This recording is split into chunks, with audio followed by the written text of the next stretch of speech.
Welcome to the Sent from Disneyland podcast. Here age relives fond memories of the past. If it's your first time joining us, welcome. On this episode, we'll take a journey into the past and explore Disneyland and Disneyland history with mementos, snapshots, and postcards sent from Disneyland from 1955 to the present. Today I'm starting off by thanking my patrons from patreon.com. You can join and receive mail from my desk or from my Disneyland trips.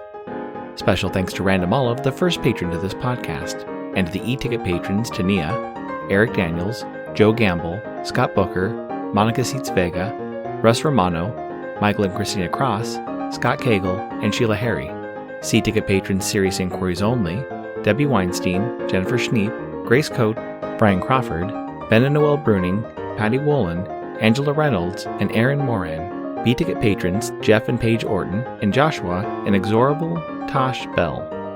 And the A-ticket patrons Elise Sharp, Zealot Infinity, Alexis Robles, Maggie and Henry Byers, the Disney Rewind podcast, Angel DeBlock, and the All Aboard podcast. You can also sign up for my new newsletter for a chance to get some postcards delivered by the USPS to your mailbox. I am your host, your post-host Clocky, and today we have 2 postcards sent from Disneyland. The front of our first postcard has Sleeping Beauty Castle with a horse-drawn streetcar in front. If you look closely on the right, you can see the wishing well, and on the left, Winnie the Pooh and a handful of guests taking photos in front of the castle. On the back it reads, Sleeping Beauty Castle, Fantasyland. A horse-drawn streetcar arrives at the end of Main Street, where guests disembark for Sleeping Beauty Castle, gateway to the wonderful land of fantasy, where dreams actually come true for the young at heart. It's postmarked June 7, 1975, with a U.S. Postal Service cancel, and a 10-cent We Hold These Truths Jefferson Memorial postage stamp, Scott number 1510.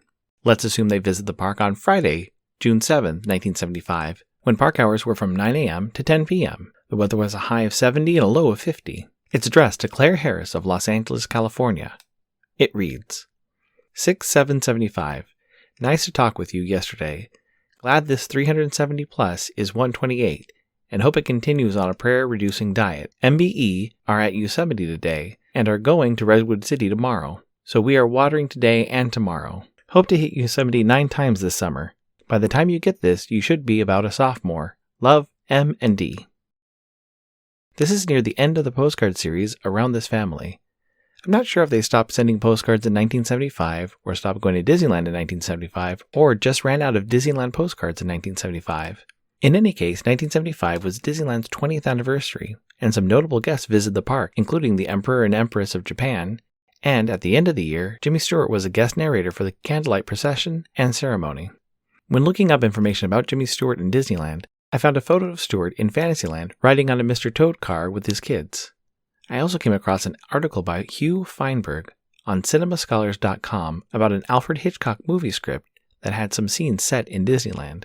The movie was titled The Blind Man and focused on Jimmy Stewart's character, a blind jazz pianist named Jimmy Shearing. He receives a life-changing transplant operation allowing him to see again. The twist, in typical Alfred Hitchcock fashion, is that the original donor was murdered, and Jimmy Shearing had visions of being shot while watching a Wild West show in Disneyland. During this vision, Shearing could also see the killer and realize he had seen the same man at Disneyland earlier in the day. There would have been a chase scene throughout Fantasyland.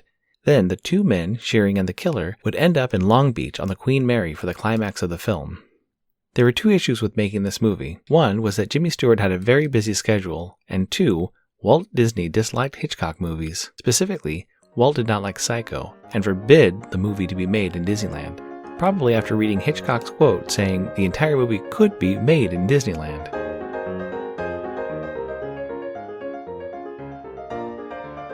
Great news, Enfield Post is back up on Etsy. Grabbing some vintage stamps is a great way to plus your mail, whether you're trying to match the color of your postcard or envelope, or adding a themed stamp to the back of your mail.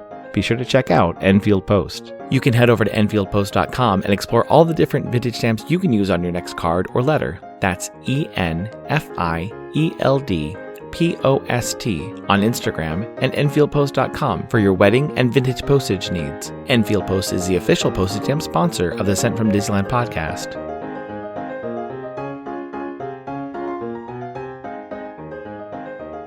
The front of our next postcard has Mickey Mouse leading the Disneyland band into Town Square. In the back you can see City Hall, and just to the side of Mickey Mouse is one of the Town Square cannons. On the back it reads, Mickey Mouse and Disneyland Band.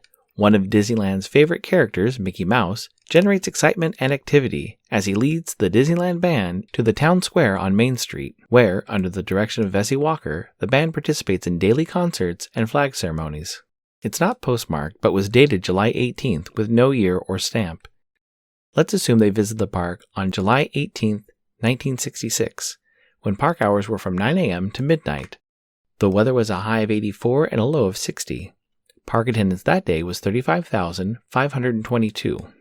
It's addressed to Rick and John Addison of Yuba City, California. It reads, Dear Rick and John, guess who I saw at Disneyland? I saw Mickey Mouse.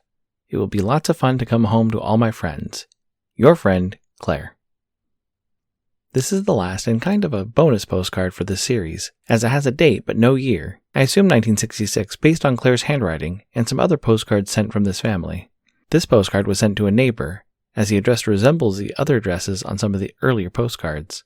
Just for some fun, let's dive into a few stats about my Disneyland postcard collection. I keep an inventory of most of my sent postcards, with select data from each postcard, including when it was postmarked. Of my 750 catalog postcards, the mode or most common years on postcards that were sent include 1957, 1965, and 1967.